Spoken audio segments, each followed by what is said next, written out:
Namaskar students, let's start with today's session. So in previous session we were doing the ratio analysis.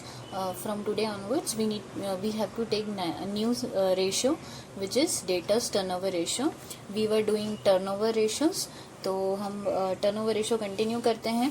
कल हमने देखा था stock turnover ratio, मतलब stock का relationship देखा था टर्नओवर के साथ. आज हम देखेंगे डेटर्स का रिलेशनशिप विद द टर्नओवर. ठीक है, अभी देखते हैं टर्नओवर का मतलब. हमें कल भी हमने समझा था कि टर्नओवर मतलब सेल्स. ठीक है, तो एक वेरिएबल तो हमें पता है कि इस रेशियो में क्या हो जाएगा, सेल्स हो जाएगा. क्योंकि डेटर्स टर्नओवर रेशियो है तो दूसरा वेरिएबल क्या रहेगा, डेटर्स रहेगा. बट ऑब्वियस सी बात है. सो डेटर्स टर्नओवर रेशियो का अब हम समझते हैं कि क्या होता है. This is the ratio between the credit sales and the average debtors. अब बात ध्यान दीजिए, यहाँ पर हम सिर्फ क्रेडिट सेल्स कंसीडर करेंगे. जब हम स्टॉक टर्नओवर रेशियो ले रहे थे तो पूरी सेल्स का कॉस्ट ऑफ गुड्स सोल्ड लिया था. फिर उसमें वो कैश सेल्स हो या क्रेडिट सेल्स हो, इट डजंट मैटर. लेकिन जब हम डेटर्स टर्नओवर रेशियो की बात कर रहे हैं तो हम ओनली क्रेडिट सेल्स ही कंसीडर करेंगे, क्योंकि डेटर्स वो लोग रहते हैं जिनको हमने क्रेडिट पे माल सेल किया है. तो ओनली क्रेडिट सेल्स लेंगे हम लोग. ठीक है, now this ratio indicates the number of times per year the average balance of the debtors is collected. Now अभी इसका मतलब क्या होता है, डेटर्स टर्नओवर रेशियो का मतलब ये होता है कि it will indicate the number of times per year the average balance of the debtor is collected. मतलब कितने नंबर ऑफ टाइम्स आपने एवरेज डेटर्स जो है वो कलेक्ट आपके हुए हैं. A high the debtors turnover ratio indicates the improvement in the business. मतलब जितना ज्यादा ये रेशियो हाई रहेगा उतना अच्छा है. क्यों हाई है, क्योंकि जितना ज्यादा ये रेशियो हाई है इसका मतलब आपने डेटर से ज्यादा बार पैसा कलेक्ट किया है, मनी कलेक्ट किया है. डेटर्स क्योंकि कौन लोग होते हैं, वो जिनसे आपको अभी पैसा लेना बाकी है. तो जितनी बार भी ये रेशियो हाई रहेगा उतना ज्यादा अच्छा है. A low ratio may be an indication of the long credit period or show realization from the or slow realization from the debtors. इसका मतलब ये है कि अगर ये रेशियो कम हुआ, इसका मतलब ये है कि आपके जो डेटर्स है वो पे नहीं कर रहे हैं या पे कर रहे हैं तो बहुत टाइम में पेमेंट कर रहे हैं, जिसकी वजह से आपका जो वर्किंग कैपिटल की साइकिल है उसमें आपका लिक्विडिटी जो है वो डिफिकल्ट हो जाएगा मैनेज करना. क्योंकि डेटर्स अगर कैश नहीं आएगा तो आपका जो वर्किंग कैपिटल का से उस साइकिल का जो पीरियड है वो बढ़ जाएगा. तो इसलिए अगर आपको लिक्विडिटी मेंटेन करनी है तो डेटर्स से कम समय में पैसा आना चाहिए. तो ये जो डेटर्स का जो टर्नओवर रेशियो है ये हाई रहना चाहिए, ताकि it will show you that the आपका जो रियलाइजेशन फ्रॉम द डेटर्स है वो कम समय में हो रहा है and that would be an improvement. ठीक है, चलिए एक स्टेटमेंट दिया है, high debtors turnover ratio indicates that the sales collection process of the business is working well. मतलब ये जितना ज्यादा हाई रहेगा इसका मतलब ये है कि आपका जो कलेक्शन है, जितना भी कलेक्शन हो रहा है आपके डेटर से वो अच्छी तरह काम कर रहा है. नेक्स्ट हम बात करते हैं डेप्ट कलेक्शन पीरियड की. नाउ व्हाट इज डेप्ट collection period? It provides a rough approximation of the average time of collection from the debtors. इसका मतलब ये हुआ कि डेटर से कलेक्ट करने का जो टाइम है, ठीक है ना, उसका आपको पता चल जाता है कि कितने समय में पैसा कलेक्ट होगा. मतलब टाइम पता चल जाएगा आपको कि कितने समय में डेटर से पैसा कलेक्ट होने वाला है. देखिए ये समय जितने से जितना कम होगा उतना अच्छा रहेगा, सीधी सी बात है. अच्छा, अब मुझे बताओ, डेटर्स 1 महीने में पेमेंट करेंगे वो ज्यादा अच्छा है कि आपको 2 महीने में पेमेंट करेंगे वो ज्यादा अच्छा है? सीधी सी बात है, आप यही चाहोगे कि भाई ज्यादा से ज्यादा जो उधारी पे जो हमने माल बेचा है वो 1 महीने में पेमेंट कर दे. आप किसी को भी क्रेडिट पीरियड अलाउ करोगे क्या? ज्यादा आप कोशिश करोगे कि क्रेडिट पीरियड क्या हो, कम से कम हो. 15 डेज हो, 10 डेज हो, 1 मंथ हो. ठीक है, अभी 2 मंथ्स, 3 मंथ्स, 4 मंथ्स, अगर इस तरह से अगर आपका कलेक्शन पीरियड है डेटर्स से तो ये अच्छी बात नहीं है. तो आपका जो कलेक्शन जो मंथ है वो कम होना चाहिए कि भाई जो डेटर है वो 1 महीने के अंदर या 15 दिन के अंदर अंदर आपको पेमेंट कर ही दे, ताकि आपके बिजनेस की जो वर्किंग कैपिटल साइकिल है वो प्रॉपरली चलती रहेगी. ठीक है, चलिए आगे क्वेश्चन दे रखा है, calculate the debtors turnover ratio and average collection period from the following. Credit sales कितनी दे रखी है 60,000, एवरेज डेटर्स कितने दे रखे हैं 5,000। देखिए ऑलरेडी दे रखा है average debtors, average bills receivable. अच्छा बिल्स रिसीवेबल बोल लो या डेटर्स बोल लो एक ही बात है। रिसीवेबल्स भी वही लोग होते हैं जिनसे आपको पैसे लेना बाकी है, डेटर्स भी वही लोग होते हैं जिनसे आपको पैसे लेना बाकी है, ठीक है। So debtors and bills receivables are the same thing, वो सेम डेफिनेशन में कवर होंगे। तो बिल्स रिसीवेबल का फिगर भी हम कंसीडर करेंगे डेटर्स टर्नओवर रेशियो निकालते टाइम एवरेज डेटर्स में, ठीक है। तो अभी देखिए डेटर्स टर्नओवर रेशियो में, अच्छा 2 वेरिएबल है, नाम से ही समझ में आ रहा है। एक तो क्या है, एक तो डेटर्स है और दूसरा क्या है सेल्स है। तो फॉर्मूला कैसे बनेगा, अब चूंकि डेटर्स उधार टोटल सेल्स में डेटर का प्रोपोर्शन कम होना चाहिए ना, मतलब वो सेल्स कम होनी चाहिए जो तुमने उधारी पे दी है, राइट। तो न्यूमरेटर में क्या आना चाहिए हायर फिगर, और हायर फिगर क्या होगा सेल्स का, और डिनोमिनेटर में क्या आना चाहिए एवरेज डेटर्स। तो देखो फॉर्मूला बन गया, सिंपल सी बात है। तुमको सिर्फ रिलेशनशिप देखना है 2 वेरिएबल में, एक तो सेल्स है और एक तो क्या है डेटर है। और सेल्स का फिगर हायर होता है या होना ही चाहिए हायर, बट ऑब्वियस सी बात है सेल्स का फिगर हायर होगा तो न्यूमरेटर में हायर फिगर आएगा और डिनोमिनेटर में लोअर फिगर आएगा। तो एवरेज डेटर्स नीचे आ गए डिनोमिनेटर में, सिंपल सी बात है।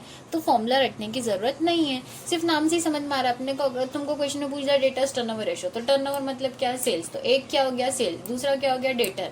सेल्स हायर होगा तो न्यूमरेटर, डेटर कम होगा तो डिनोमिनेटर। लेकिन डेटर कैसा लेना है एवरेज लेना है, ठीक है। साल भर में तुम्हारे एवरेज डेटर कितने मेंटेन रहते हैं वो लेना है, क्योंकि जरूरी नहीं है कि साल भर में, देखो कभी एक महीना हो सकता है, जैसे अप्रैल से मार्च का फाइनेंशियल ईयर है तो अप्रैल मंथ में मेरे 1 लाख के डेटर्स थे, फिर मई मंथ में मेरे 50,000 के डेटर्स है, फिर जून मंथ में मेरा जो टोटल डेटर्स है वो 60,000 है, फिर जुलाई में 1,05,000 है, 1,50,000 है। तो इस तरह से तुम्हारा ये जो फिगर है ये तो चेंज होता रहेगा ना, बिकॉज सेल्स तुम्हारी चेंज जरूर थोड़ी ना, फिक्स सेल्स थोड़ी ना रहेगी। हर महीने तुम्हारी जो सेल्स है वो चेंज हो जाएगी, तो उधारी पे जो माल बिकने का जो प्रपोर्शन है वो भी चेंज हो जाएगा। मतलब जरूरी नहीं है कि क्रेडिट पे माल कभी ज्यादा बिके कभी कम बिके। तो तुमको साल भर के कैसे डेटर्स लेने हैं एवरेज डेटर्स लेने हैं। और दूसरी चीज ऐसी है कि हमेशा डेटर्स मैंने मतलब सेम तो मेंटेन नहीं रहेंगे। अगर तुमने अप्रैल में माल बेचा है तो अगर मान लो 1 महीने का क्रेडिट पीरियड है सपोज, तो मई में वो लोग पेमेंट कर देंगे तो वो डेटर खत्म हो जाएगा। फिर मई में जिन लोगों को तुमने उधारी पे माल बेचा है तो जून में वो लोग पेमेंट कर देंगे तो वो खत्म हो जाएगा। फिर जून में जिनको तुमने उधारी पे माल बेचा है वो जुलाई में पेमेंट कर देंगे तो वो डेटर खत्म हो जाएगा, राइट। तो जो हर महीने डेटर क्रिएट होते जा रहे हैं वो पेमेंट भी करते जा रहे हैं तो वो खत्म भी होते जा रहे हैं। लेकिन अच्छा इसमें से कुछ बैड डेब्ट्स भी हो सकता है। तो कहने की बात यह है कि हर महीने डेटर्स क्रिएट होते हैं और खत्म होते हैं, क्रिएट होते हैं और खत्म होते हैं। तो तुमको ये देखना है कि साल भर में तुम्हारे एवरेज कितने डेटर्स रहते हैं, साल भर में तुम्हारे एवरेज कितने डेटर्स रहते हैं। और एवरेज जैसे कल अपन ने एवरेज स्टॉक निकाला था वैसे ही एवरेज डेटर्स भी निकालना रहेगा। Opening debtors plus closing debtors divided by 2, या फिर आप इसको ऐसे कर सकते हो opening debtors and bills receivable, closing debtors and bills receivable divided by 2, ठीक। अभी तो तुमको क्वेश्चन में क्रेडिट सेल्स भी क्लियरली दे रखा है, एवरेज डेटर्स भी निकाल के दे रखा है और बिल्स रिसीवेबल भी निकाल के दे रखा है। तो सिंपल हमें सिर्फ देखना है सेल्स के बीच में और डेटर्स के बीच में रिलेशनशिप। तो सेल्स कैसी लेनी क्रेडिट सेल्स, न्यूमरेटर में आएगी 60,000 और डेटर्स कैसे लेने हैं एवरेज, डेटर्स मतलब बिल्स रिसीवेबल भी होता है और ये दोनों ऑलरेडी एवरेज करके दे रखे हैं तो हमको एवरेज निकालने की जरूरत नहीं है। तो डिवाइडेड बाय 5,000 ये भी एवरेज है और 5,000 प्लस कर देंगे क्योंकि दोनों ही डेटर्स की कैटेगरी में आते हैं और दोनों ही एवरेज पे ऑलरेडी दे रखे हैं। तो डिवाइडेड बाय 10,000, तो 60,000 डिवाइडेड बाय 10,000 कितना आ गया 6 टाइम्स। मतलब टोटल सेल्स का कितना आपका हमेशा डेटर्स मेंटेन रहता है 6 टाइम्स। Got it. अगर डेटर्स का 6 टाइम्स करोगे तो आपकी टोटल सेल्स आएगी। Got it, done. चलिए नेक्स्ट, ये 110 पेज नंबर हो गया। नेक्स्ट पेज देखते हैं, पेज नंबर 1111, ठीक है। 110 पेज नंबर पे इस क्वेश्चन में आपसे पूछा गया था कि एक तो डेटर्स टर्नओवर रेशियो निकालो और दूसरा आपसे बोला तो गया था कि कलेक्शन पीरियड निकालो। मतलब आप कितने समय में डेटर्स से कलेक्ट कर लेते हो। तो कलेक्शन पीरियड कैसे निकालोगे, साल में कितने महीने होते हैं 12 महीने। अगर आप इन 12 महीनों को डिवाइड कर दोगे डेटर्स टर्नओवर रेशियो से, ये 6 टाइम्स जो तुमने डेटर्स टर्नओवर रेशियो निकाला ना, तो तो तुम्हारा क्या आ जाएगा, कलेक्शन पीरियड। अगर यही कलेक्शन पीरियड मतलब कितने समय में तुमको डेटा से पैसा मिल जाता है, यही कलेक्शन पीरियड अगर तुमको डेज में निकालना है तो साल में कितने दिन होते हैं, 365। तो डिवाइडेड बाय क्या करोगे, debtors turnover ratio that is 6 times. ठीक, तो तुम्हारा कलेक्शन पीरियड इन डेज निकल जाएगा। तो वैसे ही किया है, देखिए कलेक्शन पीरियड कैसे निकाला है, साल मंथ्स में अगर मुझे निकालना है तो 12 months divided by debtors turnover ratio कितना है, डेटर्स टर्नओवर रेशियो 6 टाइम्स अभी निकाला अपन ने, 12 डिवाइडेड बाय 6 तो कितना आ रहा है, 2 मंथ्स। मतलब जितने भी डेटर्स आपके होते हैं वो आपको 2 महीने का आप उनको को क्रेडिट पीरियड देते हो या फिर कलेक्शन पीरियड देते हो और 2 महीने में वो आपको पेमेंट कर देते हैं। ठीक है, नेक्स्ट हम बात करते हैं क्रेडिटर्स टर्नओवर रेशियो की। क्रेडिटर्स टर्नओवर रेशियो क्या होता है, जैसे अपन ने डेटर्स टर्नओवर रेशियो देखा ना कि कितना हम एवरेज कितना हमारे डेटर साल भर में मेंटेन रहते हैं, वैसे ही हम देखेंगे एवरेज कितने क्रेडिटर हमारे साल भर में मेंटेन रहते हैं और उसका कितने टाइम्स हम करेंगे तो हमारी क्रेडिट परचेज आ जाएगी। देखो डेटर्स का रिलेशनशिप किससे, क्रेडिट सेल्स से, तो बट ऑब्वियस बात है कि क्रेडिटर का रिलेशनशिप किससे रहेगा, टर्नओवर मतलब यहाँ पे क्या आ जाएगा, क्रेडिट परचेज आ जाएगी। ठीक, अब बट ऑब्वियस बात है जैसे सेल्स हायर रहता है तो वो न्यूमरेटर में आता है और डेटर्स कम रहता है तो डिनोमिनेटर में आता है, वैसे ही परचेसेस हायर रहेगा तो वो न्यूमरेटर में आएगा और क्रेडिटर का फिगर कम रहेगा तो वो काय में आएगा, डिनोमिनेटर में आएगा। तो क्रेडिटर्स टर्नओवर रेशियो क्या हो जाएगा, credit purchase divided by average creditor. ठीक, high creditors turnover ratio indicates that the purchase payment process of the business is working well. ये जितना ज्यादा रहेगा उतना अच्छा है कि आपका ये जो परचेस है वो अच्छी तरह से चल रहा है। जैसे कलेक्शन पीरियड होता है ना डेटर्स में, वैसे ही क्रेडिटर में क्या रहेगा, एवरेज पेमेंट पीरियड रहेगा। तो पेमेंट पीरियड आपको अगर डेज में निकालना है तो 365 divided by creditors turnover ratio, और अगर आपको मंथ्स में निकालना है तो 12 divided by creditors turnover ratio करना है। ठीक, डन। चलिए, वर्किंग कैपिटल टर्नओवर रेशियो दे रखा है, फॉर्मूला देख लेते हैं एक बार, फिर हम उसके ऊपर बेस्ड एक क्वेश्चन कर लेंगे। वर्किंग कैपिटल मतलब क्या होता है, जो आपके ऑपरेशनल एक्टिविटी में जो भी आपको कैपिटल काम में आने वाली है वो क्या होती है, वर्किंग कैपिटल होती है। तो वर्किंग कैपिटल मतलब current asset minus current liability, हम पहले भी ऑलरेडी समझ चुके हैं, जब हमने कैश फ्लो स्टेटमेंट समझा था तब हमने पूरी वर्किंग कैपिटल साइकिल समझी है। ठीक है, आप चाहे तो प्रीवियस लेक्चर देख के रिवीजन कर सकते हैं। सिर्फ current asset minus current liability करना है तो वर्किंग कैपिटल आ जाएगी। अगेन चूंकि वर्किंग कैपिटल हमें क्या पता चल गया कि current asset minus current liability. Turnover मतलब क्या होता है, सेल्स। तो दो वेरिएबल कौन कौन से हो गए, एक तो वर्किंग कैपिटल और दूसरा क्या हो गया, टर्नओवर। बट ऑब्वियसली बात है टर्नओवर क्या होगा, हायर, तो वो न्यूमरेटर में आया। तो net cell divided by average working capital, क्योंकि हर महीने वर्किंग कैपिटल कुछ फिगर चेंज होता रहेगा तो आपको साल भर का एवरेज वर्किंग कैपिटल लेना है। ठीक है, तो आपका क्या आ जाएगा, वर्किंग कैपिटल टर्नओवर रेशियो आ जाएगा। क्वेश्चन देखते हैं, from the following figures calculate the creditors turnover ratio and average payment period. चलिए क्रेडिटर्स टर्नओवर रेशियो निकालना है। क्रेडिटर्स टर्नओवर रेशियो में हमने क्या देखा था, credit purchases divided by average creditor. है क्या, क्रेडिट परचेस दे रखी है आपको, कितने दे रखे हैं, 10 लाख की एवरेज क्रेडिट परचेस दे रखी है, तो न्यूमरेटर का फिगर तो मिल गया। अब डिनोमिनेटर का देखते हैं, 1 अप्रैल 2018 और 31 मार्च 2019 को, मतलब ओपनिंग क्रेडिटर दे रखे हैं और क्लोजिंग दे रखे हैं। बिल्स पेएबल ओपनिंग दिया है, क्लोजिंग दिया है, तो आपको क्या चाहिए, एवरेज क्रेडिटर चाहिए। और एवरेज क्रेडिटर में जैसे आप डेटर में बिल्स रिसीवेबल भी कंसीडर करते हो वैसे क्रेडिटर में बिल्स पेएबल भी कंसीडर करना पड़ेगा। तो इन दोनों का आपको क्या लेना है, एवरेज लेना है, सिंपल सी बात है। तो अभी देखो क्रेडिटर 3 लाख के हो गए total, opening plus closing divided by 2, तो 1.5 लाख के तो एवरेज ये हो गए, और ये 1 लाख डिवाइडेड बाय क्या हो जाएगा, 2, तो कितना हो गया वो 50,000। तो 50,000 और 1,50,000 कितना हो गया, ये 2 लाख। तो 2 लाख के तुम्हारे क्या आ गए, एवरेज क्रेडिटर आ गए। तो देखते हैं सॉल्यूशन। हाँ, क्रेडिट परचेस दे रखी है तुम्हारी कितने की, 10 लाख की, और एवरेज क्रेडिटर देखो कितने आ गए, 1.5 लाख, और एवरेज बिल्स पेएबल कितने आ गए, 50,000, तो टोटल कितना आ गया, 2 लाख।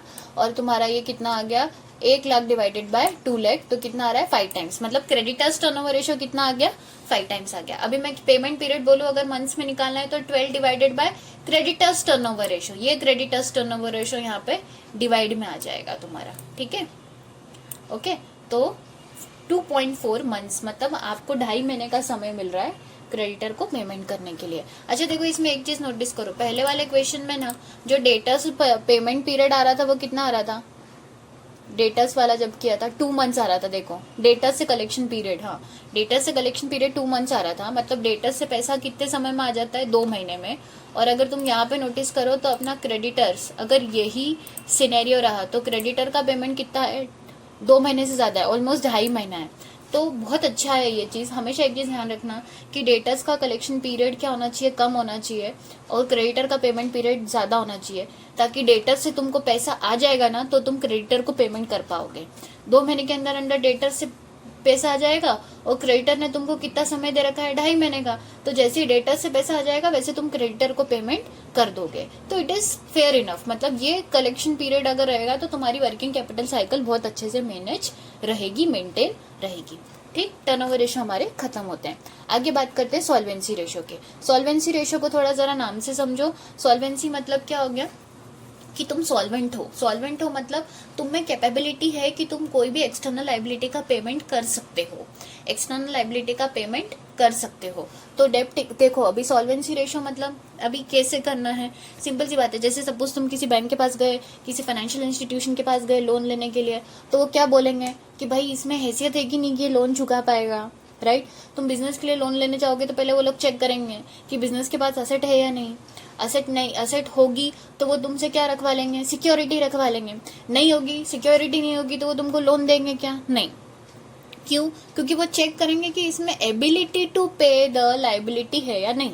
अगर आपने लाइबिलिटी पे करने की एबिलिटी कैपेबिलिटी नहीं है तो आप इंसॉल्वेंट होने वाले हो और आपको किसी भी तरह का लोन नहीं मिलेगा।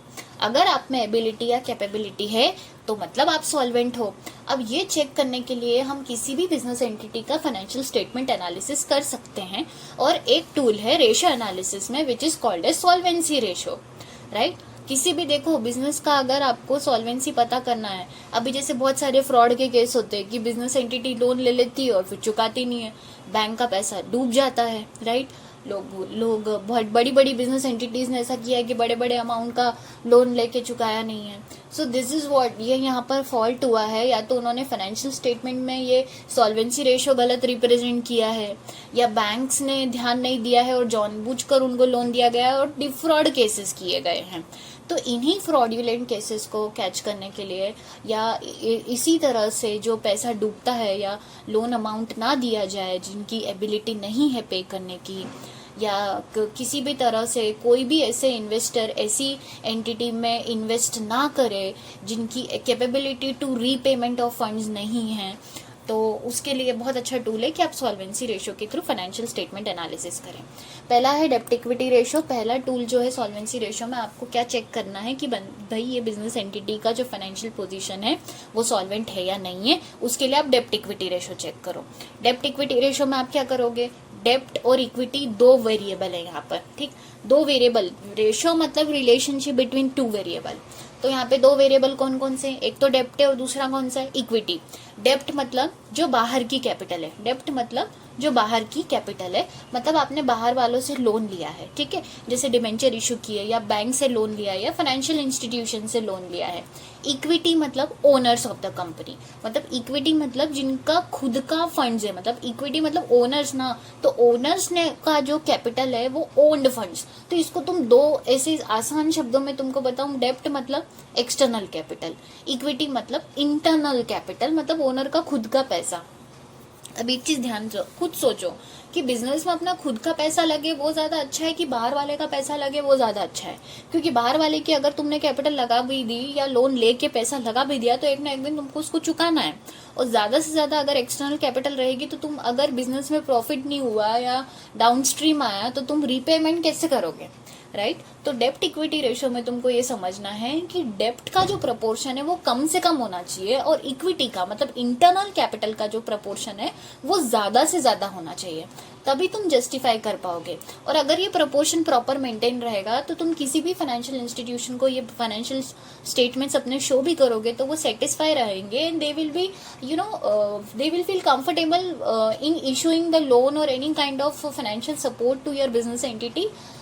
So that this is the major tool where you can show off your ability to pay, your solvency status. ठीक, सो लेट्स अंडरस्टैंड इट कि डेप्ट में क्या क्या आता है। डेप्ट में आता है आपका debenture, loan from financial institution, as I said share holders fund मतलब इंटरनल कैपिटल जिसकी मैं बात कर रही थी, मतलब खुद का पैसा। तो इक्विटी आर द ओनर्स, तो इक्विटी कवर होता है इसमें, मतलब इक्विटी कैपिटल आती है।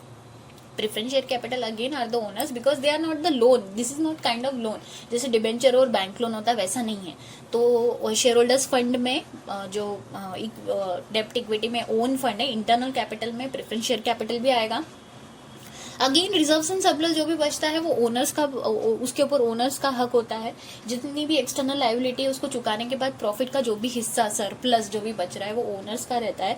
तो शेयर होल्डर का फंड में रिजर्व्स एंड सरप्लस भी आएगा। लेस फिक्टिशियस असेट इसलिए किया गया है क्योंकि अगर आपने कोई भी फिक्टिशियस असेट है, जैसे आपके पास फिक्टिशियस असेट मतलब preliminary expenses to be written off, फिर डिस्काउंट ऑन डिबेंचर्स या discount on issue of shares, इस तरह की कोई भी अगर आपके पास असेट है जो आपने फिक्टिशियस है, फिक्टिशियस का मतलब आपको पता होगा इमेजिनरी असेट जो एक्चुअली एग्जिस्टेंस में नहीं है बट फिर भी बुक्स ऑफ अकाउंट मतलब हम जो डबल एंट्री सिस्टम करते हैं उसके अकॉर्डिंगली अकाउंटिंग करने के लिए हम इसको असेट कंसिडर करते हैं और वो असेट में शो होती है।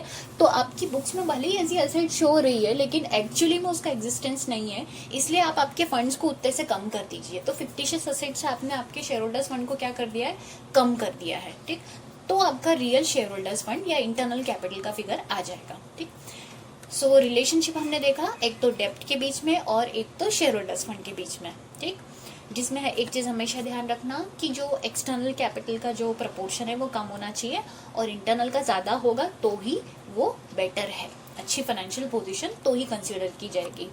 चलिए नेक्स्ट देखते हैं इसमें capital gearing ratio. What is capital gearing ratio? The gearing ratio measures the proportion of the company's fixed interest dividend bearing funds to its equity.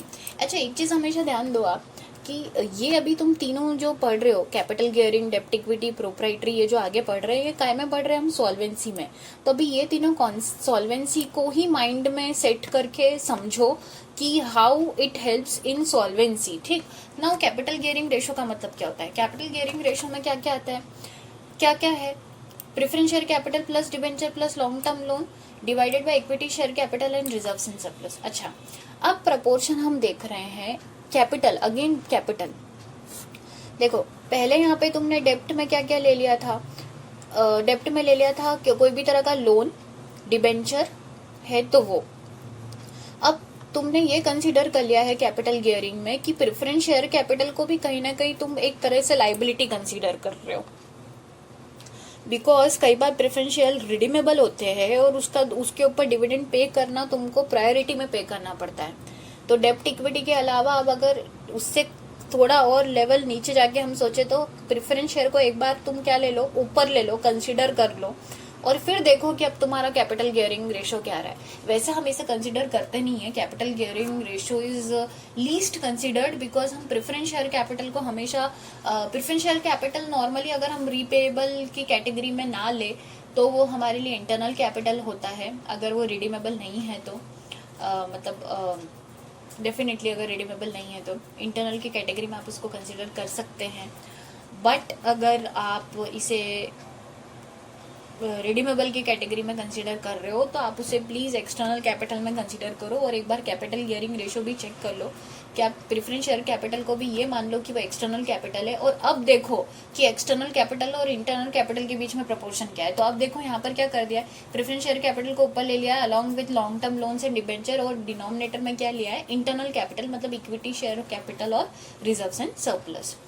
Next हम बात करते हैं अगेन सॉल्वेंसी रेशियो में proprietary ratio. So what is this proprietary ratio? It is the relationship between the share holders fund and the total asset. अच्छा, जो total asset है तुम्हारी balance sheet में है, टोटल असेट, कोई भी बैलेंस शीट में टोटल असेट होती है ना असेट साइड में। अब वो असेट कैसे क्रिएट हुई है? जो तुमने कैपिटल बिजनेस में लगाई है उसी से तो तुमने वो असेट खरीदी होगी। सपोज मैंने बिजनेस में पैसा लगाया, उसी से मैंने प्लांट एंड मशीनरी सेटअप किया होगा, उसी से मैंने फर्नीचर एंड फिक्चर सेटअप किया होगा, उसी से मैंने बाकी सब कुछ सेटअप किया होगा, राइट? अब देखो, अब कैपिटल में तो दो कैपिटल है, एक तो इंटरनल कैपिटल है और दूसरी एक्सटर्नल कैपिटल है। मतलब एक तो इक्विटी शेयर होल्डर्स का फंड है और दूसरा है बैंक लोन से, जो बैंक से या फाइनेंशियल इंस्टीट्यूशन से जो तुमने या डिबेंचर होल्डर से जो तुमने पैसा लिया हुआ है वो वाला एक पैसा है। अब तुम मुझे बताओ कि जो टोटल असेट तुमने खरीदी है, जो प्लांट है, मशीनरी है, फर्नीचर है, फिक्चर है, बिल्डिंग है, any other long term asset जो भी तुमने खरीदी है बिजनेस के लिए, वो असेट तुमने खरीदी है अपने पैसे से खरीदी है वो ज्यादा अच्छा है कि बैंक लोन लेके या डिबेंचर इशू करके तुमने खरीदी है वो ज्यादा अच्छा है? सीधी सी बात है, अपने पैसों से, इंटरनल कैपिटल से या ओनर्स के फंड से जितनी ज्यादा असेट है उतना अच्छा है। क्योंकि अगर तुम बैंक से लोन लेकर असेट खरीद भी लोगे तो वो asset bank as a security रख लेगी। अगर तुम लोन नहीं चुका पाए तो असेट को बेचकर बैंक अपना पैसा रिकवर कर लेगी, राइट? इसका मतलब इवन दो तुम्हारे पास असेट रहेगी तो भी you will not have right on that assets. So इसीलिए कोशिश ये होनी चाहिए कि हमारी जो जितनी भी एसेट्स है उसमें हमारा जो प्रपोर्शन है, या मैं बोलूँ कि हमारा जो राइट है वो ज़्यादा से ज़्यादा होना चाहिए, और कम से कम असेट ऐसी होनी चाहिए जो कि लोन्स के लिए या अदर एक्सटर्नल लाइबिलिटी के लिए आपने एज अ सिक्योरिटी रखी हुई है, राइट? तो टोटल असेट्स में एक्सटर्नल कैपिटल का प्रपोर्शन कम होना चाहिए और इंटरनल कैपिटल का प्रपोर्शन ज़्यादा होना चाहिए, आसान शब्दों में मैं कहूँ तो, ठीक? चलिए नेक्स्ट आगे बात करते हैं। नेक्स्ट हम बात कर, देखो इसमें बोला गया है शेयर होल्डर्स फंड का रिलेशनशिप देख रहे हो प्रोप्रिएटरी में टोटल असेट्स के साथ। तो टोटल असेट्स में तुम प्रपोर्शन किसका चेक कर रहे हो? शेयर होल्डर का, मतलब इंटरनल कैपिटल का कितना प्रपोर्शन है, ठीक? Okay, so this was proprietary, ठीक? नेक्स्ट हम बात करते हैं इंटरेस्ट कवरेज रेशियो की। इंटरेस्ट कवरेज रेशियो में अभी देखो एक तुम्हारे पास अर्निंग, हमने एक फ्लो चार्ट देखा था जिसमें अपन ने दिखाया था कि ईबीआईटी, फिर ईबीआईटी में से सबसे पहले अपन क्या माइनस करते हैं? इंटरेस्ट, फिर जो अर्निंग बचती है उसमें से अपन क्या माइनस करते हैं? टैक्स। तो ये जो अर्निंग बची वो किसके, उसमें से अपन सबसे पहले क्या माइनस करते हैं? Preference dividend. फिर जो अर्निंग बची वो किसकी? इक्विटी। मतलब जो अर्निंग है उसमें से सबसे पहले तुमको क्या देना है? इंटरेस्ट। इंटरेस्ट ऑन लोन या डिवेंचर ऐसा कुछ भी है तो अभी यहाँ पर देखो, अगर तुम्हारे पास अर्निंग इतनी तो होनी चाहिए कि तुम अगर बैंक से लोन लिया है तो उसके ऊपर तुम क्या पे कर पाओ? इंटरेस्ट एक्सपेंसेस पे कर पाओ, इतनी अर्निंग तो होनी चाहिए।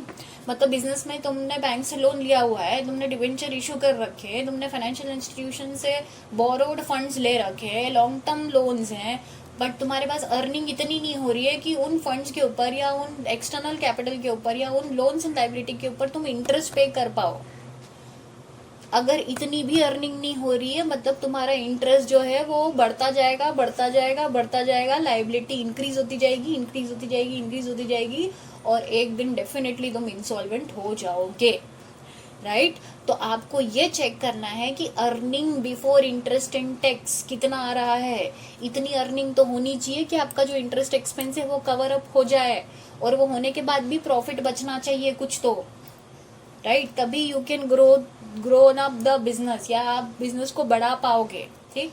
तो आप जब इंटरेस्ट कवरेज रेशो की बात कर रहे हैं तो आप ये देखेंगे कि अर्निंग इतनी तो हो कि उसमें इंटरेस्ट का जो एक्सपेंसेस है वो कवर अप हो पाए। तो इंटरेस्ट कवरेज रेशो में आप दो वेरिएबल के बीच में रिलेशनशिप देखोगे। One is EBIT, that is earning before interest and tax, earning before interest and tax, क्योंकि इसमें से अभी आपको क्या निकालना है? इंटरेस्ट।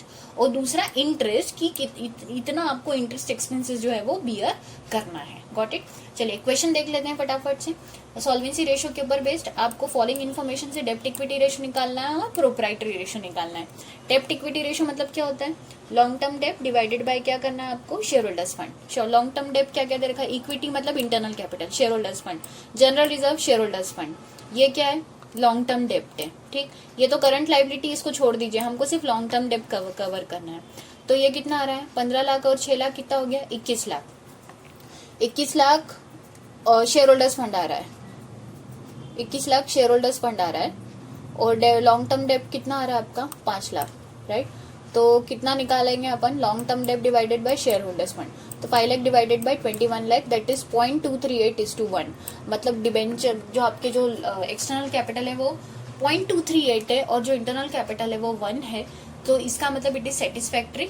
जो आपका इंटरनल कैपिटल का जो प्रपोर्शन है वो ज्यादा आ रहा है और एक्सटर्नल कैपिटल का प्रपोर्शन क्या आ रहा है? कम आ रहा है, तो इट इज सेटिस्फैक्ट्री, ठीक? चलिए नेक्स्ट, प्रोप्राइटरी रेशियो भी निकालने बोला था इसमें। सो प्रोप्राइटरी रेशियो का फॉर्मूला क्या होता है? टोटल असेट्स का देखना है ना आपको relationship with the share holders fund. तो देखो proprietary ratio share holders fund divided by total asset. Share holders fund तो अपन निकाल चुके थे, 21 लाख ये रहा। और टोटल असेट कितनी है? ये रही टोटल असेट दे रखी बैलेंस शीट में, टोटल ये ना टोटल है 40 लाख का बैलेंस शीट का ये टोटल है, ठीक? तो टोटल असेट कितनी है? 40 लाख है, तो देखो अभी share holders fund divided by total asset करो, शेयर होल्डर्स फंड कितना आ रहा है 21 लाख और टोटल असेट्स कितनी आ रही है 40 लाख की।